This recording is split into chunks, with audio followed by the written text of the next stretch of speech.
माजी मंत्री बबनराव पाचपुते यांच्या काष्टी गावातील भारत निर्माण योजनेअंतर्गत सुमारे 75 लाखांची पाणीपुरवठा योजनाच चोरीला गेली आहे। चिंचणी धरणातून सुमारे 18 कोटी खर्च करूनही 2 वर्षांपासून नागरिकांना पाण्यासाठी वनवन भटकंती करावी लागते। या विरोधात 17 जानेवारीपासून उपोषण करण्याचा इशारा नागवडे सहकारी साखर कारखान्याचे संचालक प्राध्यापक सुनील माने यांच्यासह 4 ग्रामपंचायत सदस्यांनी पत्रकार परिषदेत दिला। माने म्हणाले की पाचपुतेंकडे तालुक्याची 25 वर्ष आमदारकी होती, तब्बल 12 वर्ष मंत्री आणि 5 वर्ष ते प्रदेशाध्यक्ष होते। काष्टी ग्रामपंचायत 35 वर्ष त्यांच्याच ताब्यात असतानाही गावातील नागरिकांना पिण्याचं पाणी मिळत नाही। गावात मोठी बाजारपेठ आहे, त्यामुळे अनेक लोक रोज ये जा करतात।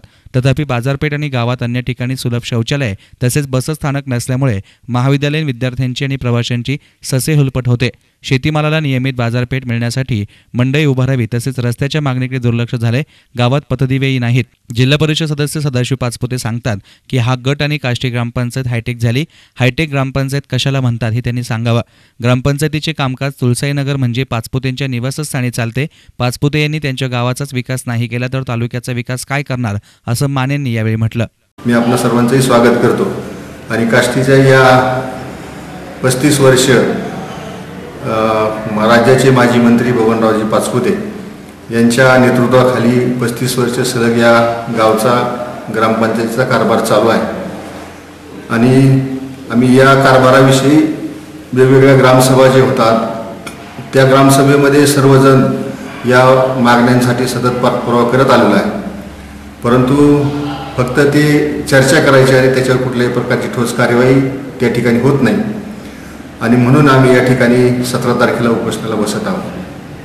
त्या मागण्या ज्या आहेत त्या निवेदनाद्वारे आम्ही संबंधित सर्व अगदी देवेंद्र फडणवीस साहेब असतील मुख्यमंत्री, पंकजाताई मुंडे असतील ग्रामविकास मंत्री, जिल्हाधिकारी, त्यानंतर जिल्हा परिषदेचे कार्यकारी अधिकारी आणि तहसीलदार, BDO, ग्रामसेवक यांना सर्वांना दिलेली आहे। त्याच्यामध्ये आमची प्रमुख मागणी आहे की काष्टी गावामध्ये ज्या मूलभूत सुविधा पाहिजेत, नागरिकांच्या असतील, व्यापाऱ्यांच्या असतील, विद्यार्थ्यांच्या असतील, त्यामध्ये रस्ता, पाणी, वीज ह्या ज्या मूलभूत आहेत त्याच या गावामध्ये झालेल्या नाही।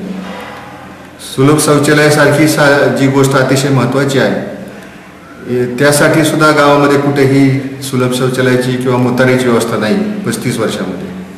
त्याचबरोबर एवढी मोठी लोकसंख्या आहे, नागरिक आहेत, विद्यार्थी आहेत, या ठिकाणी मोठ्या प्रमाणात रहदारी आहे, परंतु गावामध्ये कुठेही असं बसस्थानक नाही की त्या ठिकाणी उभं राहावं किंवा त्या ठिकाणाहून बस येते जाते। तर ती बसस्थानकाची लवकरात लवकर निर्मिती करावी। त्याचबरोबर गावामध्ये अजून पाणी नाही, म्हणजे गावामध्ये वाड्यावस्त्या ज्या आहेत वेगवेगळ्या, त्या वाड्यावस्त्यावरती टाक्या बांधून तयार आहेत पाण्याच्या, परंतु त्या नुसत्या 2 वर्ष झालं बांधून आहेत, परंतु त्यांना पाणी मिळालेलं नाही। म्हणजे त्या टाकीमध्ये पाणी नाही, टाकीमध्ये पाणी नसल्यामुळं त्या ठिकाणच्या नागरिकांना, रहिवाशांना ती पाणी मिळत नाही। त्याचबरोबर काष्टी गावामध्ये ज्या वाड्यावस्त्या आहेत किंवा छोटे छोटे नगर आहेत, बजरंग नगर असेल, शिक्षक कॉलनी असेल, त्यानंतर काष्टी पुनर्वसन असेल, ते अहिल्यानगर असेल, या म्हणजे नगरामध्ये सुद्धा छोटे छोटे रस्ते, गटारी याच्यासुद्धा सुविधा नाही। वाड्यावस्त्यावर जोडणारे साधे रस्ते असतात त्याच्यामध्ये खडीकरण, मुर्मीकरणासारखं सुद्धा काम नाही।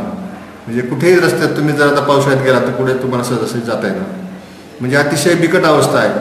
म्हणजे आपण नेमकं त्यांचे जिल्हा परिषद सदस्य म्हणतात की काष्टी गट हायटेक झाला, तर नेमकं हायटेकची व्याख्या काय आहे की हायटेक कशाला म्हणायचं? जिथं पाणीची सोय नाही, जिथं मुतारीची सोय नाही, जिथं बस स्टँड नाही, जिथं गटारीची सोय नाही, रस्त्याची सोय नाही, आरोग्याच्या सुविधा नाही, मग त्याला हायटेक म्हणायचं का? तर ही एक व्याख्या आम्हाला या निमित्तानं समजून घ्यायची। आणि त्याचबरोबर काष्टीमध्ये 2008 साली काष्टी, साईनगर, कोकाटे वस्ती आणि चौधरीमाळ या ठिकाणी 75 लाख रुपयाची पाणी योजना झालेली आहे। तर त्या पाणी योजना कागदोपत्री त्यांनी दाखवली, एस्टिमेट झालं, काम झालं, त्या ठिकाणी टाक्या बांधल्या, त्या ठिकाणी पाणी पुरवठा सुरू केला, लोक ती पाणी पितात असं दाखवण्यात आलं। पण प्रत्यक्षात ज्यावेळेस ही माहिती आम्हाला समजली त्यावेळेस आम्ही त्याची माहिती अधिकारात माहिती मागवली, त्याचा पाठपुरावा केला, जिल्हा परिषदेचे कर्मचारी येऊन त्या ठिकाणी त्या चौकशी केली, परंतु त्यांनी त्यांच्या अहवालामध्ये असली कुठलीही पाणी योजना या ठिकाणी अस्तित्वात नाही अशा पद्धतीचं त्या ठिकाणी त्यांच्या अहवालामध्ये नमूद केलं। मग त्या पाणी योजना गायब आहे ती कुठे आहे ती शोधण्यासाठी आम्ही जिल्हा परिषद असेल, त्यानंतर आपल्या महाराष्ट्राच्या ग्रामविकास मंत्री पंकजाताई मुंडे असतील यांना त्या ठिकाणी आम्ही निवेदनं दिली. यावेळी राकेश पाचपुते, चांगदेव पाचपुते, ज्ञानेश्वर पाचपुते, नवनाथ राहिंज, प्रकाश पाचपुते, दिलीप कोकाटे आदी उपोषणात बसणार असल्याचंही सांगण्यात आलं. News reporter Sujit Gaikwad, SN media, Shrigonda.